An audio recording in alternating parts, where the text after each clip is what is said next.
অকল জুবিন দা কৈ থাকিলে নহ'ব, অকল জাষ্টিছ জুবিন দা কৈ থাকিলেও নহ'ব। আমি অসমীয়া মানুহে অকল আৱেগত থাকিলে নহ'ব, অকল জুবিন দা কৈ থাকিলে নহ'ব, অকল জাষ্টিছ জুবিন দা কৈ থাকিলেও নহ'ব, জাষ্টিছ ফৰ জুবিন দা বুলি কৈ থাকিলেও নহ'ব। আমি চৰকাৰক হেঁচা দিব লাগিব। হাজাৰ হাজাৰ মানুহ কাইলৈ দীঘলী পুখুৰীৰ পাৰতো উপস্থিত হ'ব। মই অসমৰ সকলো ৰাইজকে দীঘলী পুখুৰীৰ পাৰলৈ কাইলৈ আহিবলৈ অনুৰোধ জনাইছোঁ। চৰকাৰে ন্যায় দিবৰ কাৰণে ভালকৈ ব্যৱস্থা ল'ব লাগে আৰু হিমন্ত বিশ্ব শৰ্মাই যিবিলাক কথা কৈ আছে তেওঁ মুখখন চিলাই দিব লাগে। তেওঁ এনেকুৱা আল্টু ফাল্টু কথাবিলাক কৈ থাকিব নালাগে। নমস্কাৰ বন্ধু বান্ধৱীসকল, অকল জুবিন দা কৈ থাকিলে নহ'ব, অকল জাষ্টিছ ফৰ জুবিন গাৰ্গ বুলি কৈ থাকিলে নহ'ব। অসম চৰকাৰক মুখ্যমন্ত্ৰীক আমি হেঁচা দিবলৈ লাগিব। যদি আমি চাইলেণ্ডত থাকিম তেতিয়াহ'লে আমি কেতিয়াও ন্যায় নাপাব। যদি আমি এনেকুৱা যদি চাইলেণ্ডত থাকিম বা জুবিন দা অকল আমাক জাষ্টিছ লাগে বুলি ক'লেও আমি জাষ্টিছ নাপাম। হেঁচা দিবলৈ লাগিব অসম চৰকাৰক, মুখ্যমন্ত্ৰীক। আপোনালোকে এতিয়া চাই লোৱা আমাৰ সন্মানীয় গৌৰৱ গগৈ ডাঙৰীয়াই কি কথা ক'লে আপোনালোকে চাই ল'ব। আৰু পলিটিক্সৰ লাইনৰ, ৰাজনীতিক লাইনৰ জুবিন দাৰ লগত কেতিয়াও জড়িত নকৰিবা বুলি কি কথা ক'লে সকলোৱে জানাহে। এতিয়া আজি এমাহ হৈ গ'ল, কিন্তু আমাৰ জুবিন দাৰ ন্যায় আমি পোৱা নাই। ঠিক তেনেদৰে আমাক লাগিব হত্যকাৰীক কিবা এটা শাস্তি দিবলৈ লাগিব, নহ'লে আমি জিৰণি হৈ নাথাকোঁ বা আমি চাইলেণ্ট হৈ নাথাকোঁ, সদায় চিঞৰি থাকিম। আৰু যদি সোনকালে যদি আমি ন্যায় পাম আমাৰ মনটো অলপ হেপ্পী হ'ব। কিয়নো এতিয়া কিবা ৰাজ পূজা আহিছে, দুৰ্গা পূজা গ'ল, লক্ষী পূজা গ'ল, কেতিয়াও শান্তি হোৱা নাই। যদি জুবিন দা থাকিলে হয় কিমান মানুহে এনজয় কৰিলে ভাল পালোঁ হয়। এতিয়া জুবিন দায়ে নাই আমাৰ মাজত, কোনে গান গাব, কোনে হেপ্পী কৰিব। আমি এনেকুৱাই এটা সেই বছৰটো আমি বহুত অশান্তিৰে পূজাও চাব নোৱাৰিলে বা অশান্তিৰে আমি সকলো পূজাটোৱে আমি খেদাই দিব লগা হ'ল। যদি জুবিন দা থাকিলে হয় আমি ভালকৈ পূজা চাব পাৰিলে হয়। এতিয়া আজি দেৱালী হয়, তথাপিও আমি বোমা নামাৰোঁ, ছাতি এটা জ্বলাম বাৰু, কিন্তু আমি বম চব এনেকুৱা নামাৰোঁ। ফূৰ্তি বুলি একোৱেই নাই আমাৰ মাজত। এতিয়া আমাক এতিয়াও শান্তি হোৱা নাই, কিয় আমি জুবিন দাৰ জাষ্টিছ পোৱা নাই। যদি আমি জাষ্টিছ পাওঁ তেতিয়াহ'লে আমি অলপ শান্তিত থাকিব পাৰিম যে জুবিন দাৰ জাষ্টিছো পালাক বুলি।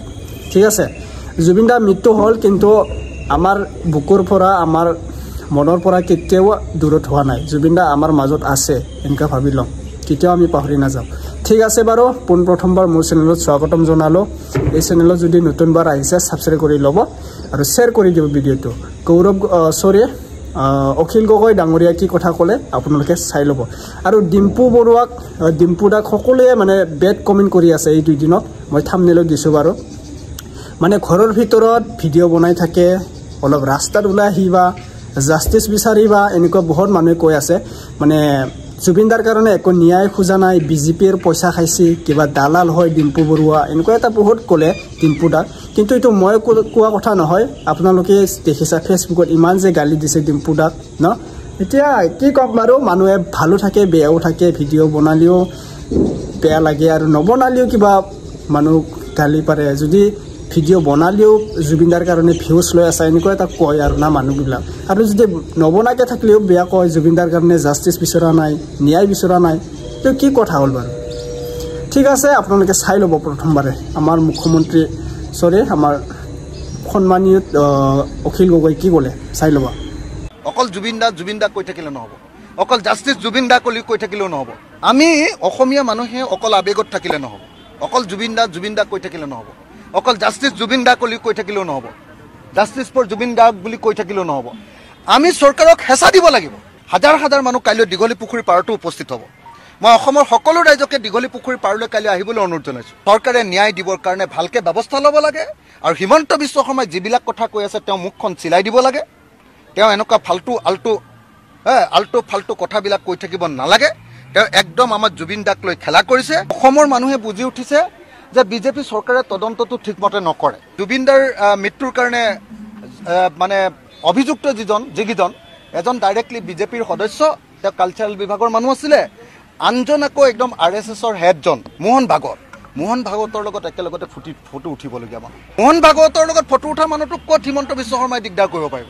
সেইকাৰণে নতুন জেললৈ লৈ গৈছে আৰামত ৰাখিবৰ কাৰণে। মই গোটেই জীৱন জেলত থাকিলোঁ, মইতো কোনোদিন মেট্ৰেছ পাই পোৱা নাই। মুখ্যমন্ত্ৰীয়ে চিধাকৈ কৈছে যে তেওঁলোকক মেট্ৰেছ দিয়া হৈছে। মেট্ৰেছ ক'ৰবাত জেলত পায় নেকি? আমাৰ এনেকুৱা ফটা কম্বল এখন দিয়ে তাৰ ওপৰতে শুই থাকোঁ আমি। হয়তো ছিংগাপুৰে এইটো মানে আমাৰেই দুখ এনেকুৱা ধৰণে ক'ব পাৰে। সেইকাৰণে মই বাৰম্বাৰ কৈ আছোঁ যে আমাৰ চৰকাৰখনে যিটো তদন্ত কৰিব লাগে সেইটো ছিংগাপুৰ চৰকাৰ নিৰ্ভৰশীল তদন্ত হ'ব নালাগে। বাৰম্বাৰ কৈ আছোঁ। আৰু আমাৰ চৰকাৰখনে যাক তদন্ত কৰিবলৈ দিছে CID বা SIT, এওঁলোকে গৈ বিদেশত তদন্ত কৰিব নোৱাৰে। মই আপোনালোকক বাৰম্বাৰ কৈ আছোঁ, মানুহে ধৰিব পাৰিছে নাই নাজানো, যে বিদেশত হোৱা তদন্ত কৰিবৰ কাৰণে ভাৰতৰ BNSSৰ 208 ছেকশ্যনৰ অধীনত প্ৰথমতে চেণ্ট্ৰেল গভৰ্ণমেণ্টৰ পাৰ্মিশ্যন ল'ব লাগে, নাম্বাৰ 1। নাম্বাৰ 2, BNSSৰ 112 নম্বৰ ধাৰা অনুসৰি যদি ৰিকুৱেষ্ট কৰিব লাগে বিদেশ এখনক, ধৰক ছিংগাপুৰলৈ চিঠি পঠিয়াব লাগে, সেই চিঠিখন আমাৰ কোৰ্টৰ জৰিয়তে পঠিয়াব লাগে। এতিয়া আমাৰ CIDয়ে গৈ চিঠি এখন দিলে ক'ত ছিংগাপুৰ গভৰ্ণমেণ্টে পাত্তা দিব? যেতিয়া কোৰ্টৰ জৰিয়তে চিঠিখন যাব ছিংগাপুৰ কোৰ্টলৈ বা ছিংগাপুৰৰ অথৰিটিলৈ, তেতিয়াহ'লে ছিংগাপুৰ গভৰ্ণমেণ্ট বাধ্য যে আমাৰ তদন্তত সহায় কৰিবই লাগিব, কাৰণ আমাৰ দেশৰ লগত তেওঁলোকৰ এই সম্পৰ্কীয় বুজাবুজিৰ চুক্তি আছে। আনকি তাৰ পৰা মানুহ ধৰাই আনিবৰ কাৰণেও আমাৰ BNSSত স্পষ্টকৈ লিখা আছে 114 নম্বৰ ছেকশ্যনত। তাত 114 নম্বৰ ছেকশ্যনত লিখি থোৱা আছে যে বিদেশৰ পৰা যদি কোনোবা অপৰাধীক আনিব লাগে তেতিয়াহ'লে সেইটো আমাৰ কোৰ্টৰ জৰিয়তে যাব লাগে। এতিয়া সেইবিলাক একোকে কৰা নাই। আমাৰ তদন্তটো দিব লাগিছিলে CBI, তেতিয়া বিদেশত গৈ তদন্তটো ভালকৈ কৰিব পাৰিলেহেঁতেন, সেইটো নাই কৰা।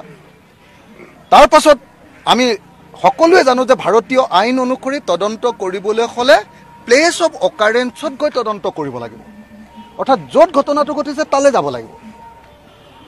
2 নম্বৰ, তালৈ গ'লেই নহয়, তাত গৈ স্কেচ মেপ আঁকিব লাগে। আপোনালোকে চাৰ্জশ্বিটখন চাবচোন, কোনোবা এখন চাৰ্জশ্বিট, তাৰ তলত প্ৰথম হেৰিয়াৰ পাছতে ছেকেণ্ড পেজতে স্কেচ মেপখন থাকে। স্কেচ মেপ আঁকিব লাগিব যে আমুকত মানুহজন পৰিছিলে, আমুকৰ পৰা আমুকে উঠাইছিলে, কোনে উঠাইছিলে, কোন কোন আছিলে তেওঁলোকৰ তাত গৈ ষ্টেটমেণ্ট ল'ব লাগিব, কোনে উঠাইছিলে ৰেস্কিউ টিমটোৰ ষ্টেটমেণ্ট ল'ব লাগিব, যিখন গাড়ীত নিছিলে সেইখনৰ ড্ৰাইভাৰ হেণ্ডিমেনৰ মানে এম্বুলেঞ্চৰ ষ্টেটমেণ্ট ল'ব লাগিব। তাৰপিছত যিকেইজনে বুকুত এনেকৈ কৰিছিলে সেইকেইজনৰ ষ্টেটমেণ্ট ল'ব লাগিব, ডাক্তৰৰ ষ্টেটমেণ্ট ল'ব লাগিব, আৰু যে পষ্টমৰ্টেম ৰিপৰ্টটো দিছে ৰিপৰ্ট দিয়া মানুহকেইজনৰ ষ্টেটমেণ্ট ল'ব লাগিব। তেতিয়াহে অপৰাধীৰ শাস্তি হয় ভাৰতীয় আইন অনুসৰি। এতিয়া কি কৰিছে আপোনালোকে নিজে চাওক। সেইকাৰণে অসমৰ মানুহে বুজি উঠিছে যে বিজেপি চৰকাৰে তদন্তটো ঠিকমতে নকৰে।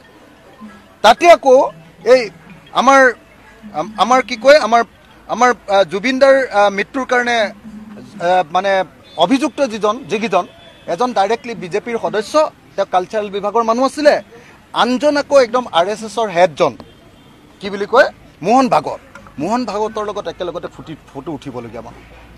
আজি দেশখনটো RSSে চলাইছে। মোহন ভাগৱতৰ লগত ফটো উঠা মানুহটোক ক'ত হিমন্ত বিশ্ব শৰ্মাই দিগদাৰ কৰিব পাৰিব? সেইকাৰণে নতুন জেললৈ লৈ গৈছে আৰামত ৰাখিবৰ কাৰণে। সেইকাৰণে জেলত, মই গোটেই জীৱন জেলত থাকিলোঁ, মইতো কোনোদিন মেট্ৰেছ পাই পোৱা নাই। মুখ্যমন্ত্ৰীয়ে চিধাকৈ কৈছে যে তেওঁলোকক মেট্ৰেছ দিয়া হৈছে। মেট্ৰেছ ক'ৰবাত জেলত পায় নেকি? আমাৰ এনেকুৱা ফটা কম্বল এখন দিয়ে তাৰ ওপৰতে শুই থাকোঁ আমি, উৰহে খাই খুটুককৈ। এতিয়া তেওঁলোকক নতুন জেল দিছে। জেলখন নতুন দিলে মানে কি আপোনালোকে গম পাইছে নাই? তাত কোনো আৰু কয়দী নাই, গোটেই জেলখনে তেওঁলোকৰ। মুখ্যমন্ত্ৰীয়ে কোৱাৰ নিচিনাকৈ এনেকৈ ৰুমবিলাক ভেটি নথয়, তাত জেলত চবেই খোজকাঢ়ি ফুৰিব পাৰে।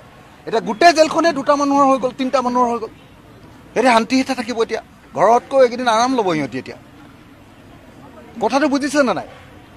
আমি অসমীয়া মানুহে অকল আৱেগত থাকিলে নহ'ব, অকল জুবিন দা কৈ থাকিলে নহ'ব, অকল জাষ্টিছ জুবিন দা বুলি কৈ থাকিলেও নহ'ব, জাষ্টিছ ফৰ জুবিন দা বুলি কৈ থাকিলেও নহ'ব। আমি চৰকাৰক হেঁচা দিব লাগিব, সেইকাৰণে কালিৰ পৰা আমি শিৱসাগৰত ন্যায় সমাৱেশ পাতিছোঁ। ন্যায় সমাৱেশ, অকল গান বাজনাৰ অনুষ্ঠান পতা নাই, অকল ধৰ্মীয় অনুষ্ঠান পতা নাই, লগত ন্যায় সমাৱেশ পাতিছোঁ। তাৰ পৰা হাজাৰ মানুহে শ্লোগান দি কৈছে যে আমাক ন্যায় লাগিব। কাইলৈ আমি গুৱাহাটীত পাতিছোঁ, গুৱাহাটী দীঘলী পুখুৰীৰ পাৰত হাজাৰ মানুহ কাইলৈ দীঘলী পুখুৰীৰ পাৰতো উপস্থিত হ'ব। মই অসমৰ সকলো ৰাইজকে দীঘলী পুখুৰীৰ পাৰলৈ কাইলৈ আহিবলৈ অনুৰোধ জনাইছোঁ। কাইলৈ আমি হাজাৰ হাজাৰ মানুহে দীঘলী পুখুৰীৰ পাৰত ন্যায় সমাৱেশত ক'ম যে চৰকাৰৰ প্ৰতি ৰাইজ অসন্তুষ্ট, চৰকাৰে ন্যায় দিবৰ কাৰণে ভালকৈ ব্যৱস্থা ল'ব লাগে আৰু হিমন্ত বিশ্ব শৰ্মাই যিবিলাক কথা কৈ আছে তেওঁ মুখখন চিলাই দিব লাগে। তেওঁ এনেকুৱা আল্টু ফাল্টু কথাবিলাক কৈ থাকিব নালাগে। তেওঁ একদম আমাৰ জুবিন দাক লৈ খেলা কৰিছে।